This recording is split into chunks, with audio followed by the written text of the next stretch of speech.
Primeira coisa que eu fiz quando eu cheguei aqui no Canadá foi comprar um notebook e 2 câmeras. Isso porque eu queria muito aproveitar o preço dos produtos eletrônicos e eu acho que isso qualquer brasileiro faz quando tem a oportunidade de sair do Brasil. Comprar eletrônicos, para aproveitar o bom preço que tem os eletrônicos fora do Brasil. É bem caro realmente comprar eletrônicos no Brasil comparado a vários outros países, mas hoje eu queria te falar principalmente sobre o aumento do preço nos eletrônicos, independente se está no Brasil ou se em qualquer outro país. O preço dos componentes eletrônicos está aumentando expressivamente e isso impacta diretamente na produção dos nossos gadgets, nos produtos eletrônicos que a gente tem no nosso dia a dia. Celular, smartphone, câmeras, computadores, notebooks, no geral. Placas de vídeo, acho que muitos de vocês têm notado o grande aumento desse produto, mas isso tem aumentado no mundo inteiro, não só no Brasil.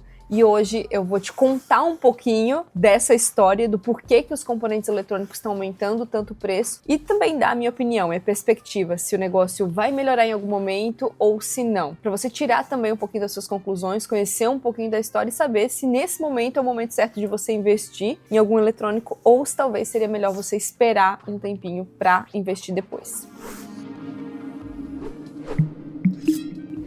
Olá, eu sou a Júlia, sou engenheira de computação, trabalho com desenvolvimento de hardware já há 6 anos e nesse momento eu tô fazendo uma viagem muito especial pelo Canadá, depois eu vou pra China, depois eu vou pro Japão, depois pros Estados Unidos e todo esse percurso que eu tô fazendo, eu tô levando vocês junto comigo, trazendo um pouquinho das minhas experiências com esse olhar mais tecnológico. Então nós temos vlogs por aqui mostrando um pouquinho do meu dia a dia, mas mostrando principalmente experiências tecnológicas que eu tô tendo por esse caminho. Claro que eu também tô compartilhando bastante sobre as comidinhas que eu tô encontrando pelo caminho, porque principalmente, né, gente, China e Japão tem muita comida diferente, além de muita tecnologia, e particularmente comida e tecnologia são duas coisas que eu amo. Nosso vídeo de hoje ele é patrocinado pela Altium Develop, que é uma ferramenta sensacional para desenvolvimento de projetos eletrônicos, uma ferramenta que eu utilizo de fato no meu dia a dia de trabalho. E Altium Develop é a união do Altium Designer junto com o Altium 365, ou seja, nesse pacote você tem uma ferramenta de desenvolvimento de projetos profissional junto com uma ferramenta que consegue versionar esse projeto em nuvem e compartilhar com toda a sua equipe de trabalho, deixando todo o desenvolvimento de forma verdadeiramente colaborativa. Você consegue testar esse software gratuitamente durante 30 dias usando o link que eu tô deixando aqui na descrição desse vídeo. Vale a pena testar.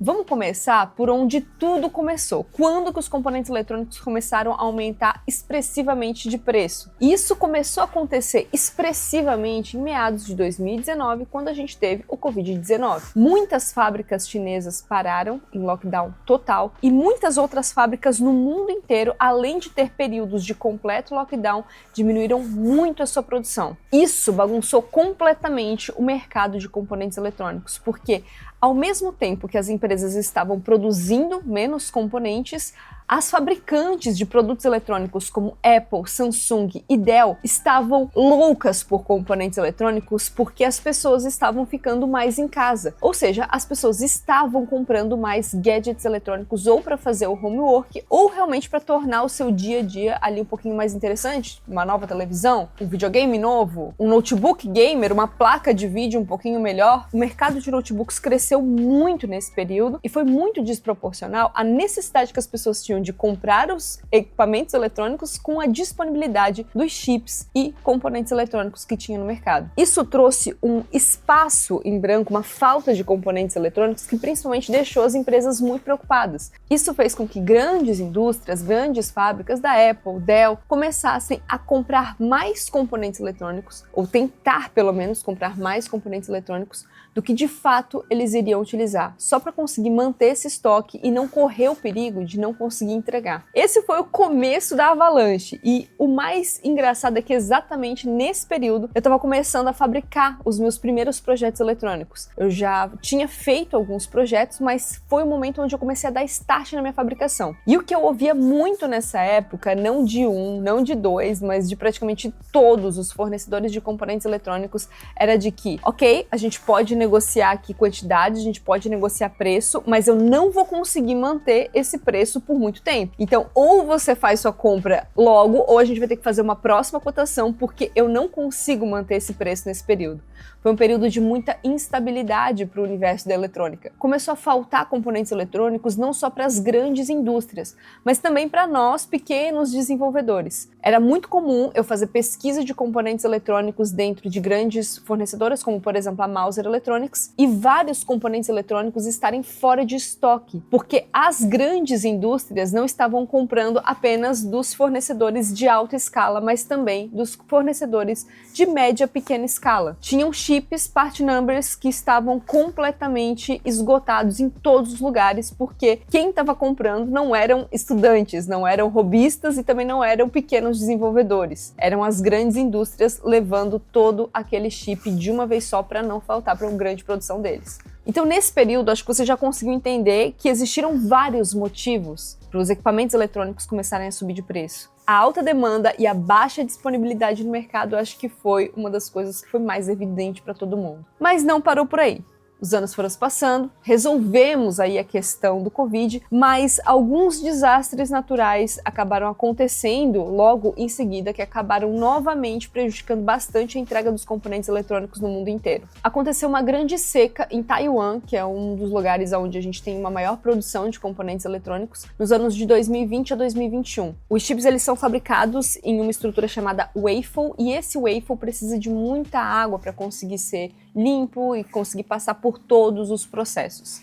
Então essa grande seca em Taiwan fez com que o próprio governo construísse uma medida de redução de água para as empresas, o que impactou diretamente na velocidade da produção e entrega dos chips. Em março de 2021, a gente teve um incêndio que aconteceu em uma fábrica da Renesas, no Japão. A Renesas é uma fabricante de componentes eletrônicos que a gente consegue ver componentes de diferentes áreas, mas eles são fortes em oferecer chips e eletrônicos para construção automobilística. Foi um incêndio que demorou mais de 100 dias para que eles conseguissem organizar a fábrica e voltar à operação normal, e muitas máquinas foram perdidas nesse incêndio. Uma coisa que muita gente percebeu também e muita gente reclamou com razão foi de equipamentos eletrônicos que foram comprados ali nessa época do Covid-19, onde estava existindo essa alta demanda, essa alta procura. Muitos clientes acabaram observando que esses equipamentos quebraram muito rápido, principalmente televisões. A gente teve um caso até bem grande da Samsung de televisões que deram muito problema em pouquíssimo tempo. Realmente foi um período muito difícil para a indústria, e com o equipamento quebrado em casa, dificilmente a pessoa vai deixar de ter uma televisão em casa, ela vai comprar outra televisão. Então existe ainda a necessidade da pessoa recomprar o equipamento eletrônico que ela tinha em casa, e de novo ali uma procura no mercado, e de novo uma necessidade de fabricação, e de novo uma necessidade de mais chips das fábricas, e isso foi se autoalimentando. Particularmente falando agora, eu não acho que existe uma boa perspectiva no preço dos componentes eletrônicos. Eu acho que os equipamentos eletrônicos eles só tendem a aumentar de preço, porque não só alguns fatores que foram inevitáveis, como por exemplo o Covid, a gente está vivendo uma época onde a gente está experimentando o quanto que a gente está sugando do mundo, sugando da natureza. Então cada vez mais vai ser mais difícil da gente ter recursos naturais disponíveis, ter climas favoráveis, evitar desastres naturais como o que aconteceu em Taiwan. Nós estamos vivendo uma época cada vez mais difícil, mas eu tenho em mim uma certa esperança de que a gente consegue unir as duas coisas e trabalhar para um futuro onde, não acho que vai melhorar o preço dos equipamentos eletrônicos, eu acho que eles serão cada vez mais caros, mas eu acho que a gente consegue sim diminuir bastante o impacto natural que a gente tem ainda deixado no mundo por conta dessa produção e por conta dessa utilização de eletrônicos. Gente, pausa um pouquinho esse vídeo aqui. Eu sei que vai ficar meio esquisito, porque na verdade eu tô gravando essa parte aqui em um outro dia. Esse vídeo ele já tava para edição, mas aí a minha editora, a Bianca, que também é parte aqui da nossa comunidade, ela me pediu para trazer alguns assuntos um pouquinho mais atuais pra gente poder contribuir ainda mais aí sobre esse assunto de aumentos da eletrônica, e ela me lembrou de uma coisa que eu tinha esquecido de falar no vídeo, que foi sobre a crise das memórias, que começou lá no ano de 2025, onde as memórias começaram a ter um preço absurdamente maior. E assim, os motivos eles foram alguns, a gente não consegue culpar as coisas às vezes só de um motivo específico, mas basicamente, vamos contextualizar aí o negócio, a gente começou a ter um aumento muito grande nos recursos de inteligência artificial, né? Então a gente consegue ver que a gente consegue, de 2024 para cá, a gente tem vários serviços que usam IA que são populares, né? Esses serviços, eles precisam de muita memória e eles consomem muita memória e essas empresas, elas compram muitas memórias. E aí o que acontece é que quando a gente tem uma alta demanda ali, meio que inesperada pelo mercado, começa-se a ter essa brigazinha ali que a gente falou que aconteceu no Covid, que aconteceu por conta dos outros problemas, né, que a gente mencionou aqui, essa briguinha entre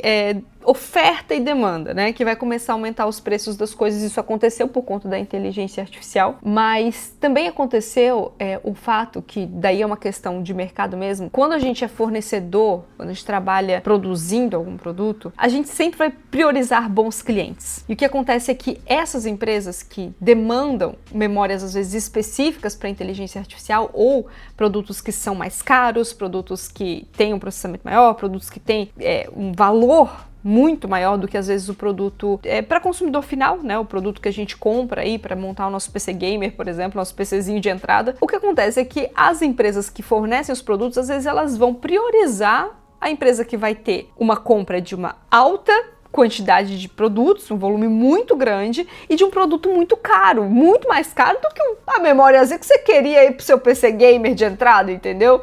Então, acabou que começou uma falta muito grande de componentes para consumidor final mesmo e, consequentemente, essa falta fez com que esses produtos ficassem muito mais caros também, né? Então, aqui alguns dados, né? A DRAM subiu 172%, né, de 2024 a 2025, foram as médias de mercado, né? A gente tem aqui, por exemplo, exemplos, né? Memórias que estavam ali na faixa de R$600 foram para quase R$2.000, né? Então, um preço, assim, bobo, né? Uma memória aí 16 GB, DDR5, que era algo mais de entrada, já tá muito caro, né, de ser comprado. E eu não acho que essas coisas vão abaixar o preço, né, como eu falei pra vocês, realmente mudar tanto, que a gente vai ter uma melhora de preço absurda, a não ser que realmente entrem empresas que queiram focar e vender só para consumidor final, que consigam abrir algum tipo de nicho pra gente e ter uma alta lucratividade ali em vendendo apenas para o consumidor final, em comparação com essas empresas que estão comprando muito, né, porque quem não quer ser fornecedor de uma grande empresa que vai sempre comprar o seu produto mais caro, né? Não faz nem sentido. Eu faria o mesmo. Eu estaria vendendo para a empresa que está comprando mais, né? Para o meu melhor cliente, né? Então, quando a gente vai montar um PC, muitas vezes a gente relaciona muito, né? O aumento dos eletrônicos a gente percebe muito quando a gente vai montar o nosso PC ou vai fazer a compra de um notebook, né? Essa questão das memórias, ela foi muito impactante porque praticamente 35% ou às vezes mais do custo ali de um notebook vai ser esses recursos, memória, HD, então são coisas caras, além de, claro, né, o processamento, a placa de vídeo, alguma coisa assim, mas as memórias, elas representam um custo muito alto, né? Principalmente de modelos mais profissionais. Então, isso acaba impactando a gente aí no preço final, não tem como. Então, de modo geral, essa questão de mercado, de procura, oferta, de empresas, de novos serviços que estão surgindo, por conta de questões mundiais que a gente não consegue controlar, né? Covid, enchentes, terremotos e coisas assim, a gente tem vivenciado um momento muito difícil, né, para a eletrônica, onde realmente os preços estão aumentando, a gente tem que se adaptar e particularmente eu não vejo muito uma perspectiva de melhora. Eu acho que é mais uma questão de adaptação e uma questão de realmente precificar, nós como desenvolvedores, né, de conseguir precificar corretamente um produto de hardware. A gente ainda no Brasil, a gente lida não só com essas questões, mas também com uma questão toda envolvendo as taxas, né, os impostos, que a gente tem que estar sempre em dia e tem que estar sempre atento para conseguir precificar corretamente o nosso produto. Mas isso comprova mais uma vez de que trabalhar com hardware não é uma coisa fácil, não é algo que você consegue, às vezes, prever todos os passos, e por isso também que os produtos que a gente desenvolve com hardware, eles precisam ter um valor agregado muito grande, a gente precisa saber precificar o que a gente está desenvolvendo, né? Então, em resumo, o que eu queria adicionar a mais era isso. Bom, essa foi um pouquinho da minha visão e da história do porquê que os componentes eletrônicos e os equipamentos eletrônicos estão ficando tão caros. Se você tem alguma coisa a mais para agregar ou até uma experiência pessoal que você tem vivido nessa época, deixa para mim aqui nos comentários. Acho que muitos de vocês também têm experimentado o aumento do preço das placas de vídeo por conta da popularização da IA. Então, se você quiser agregar mais a esse conteúdo, pode trazer suas experiências aqui nos comentários, que vai ser muito legal a gente continuar trocando essa ideia. Não esqueça também, se você quiser utilizar o Altium Designer, o Altium 365, você tem 30 dias gratuito para utilizar essa ferramenta. O link vai estar aqui na descrição desse vídeo e já tem um monte de vídeo tutorial te mostrando como desenvolver projetos eletrônicos utilizando o Altium Designer aqui nesse canal. É isso aí, a gente se vê no próximo vídeo e tchau!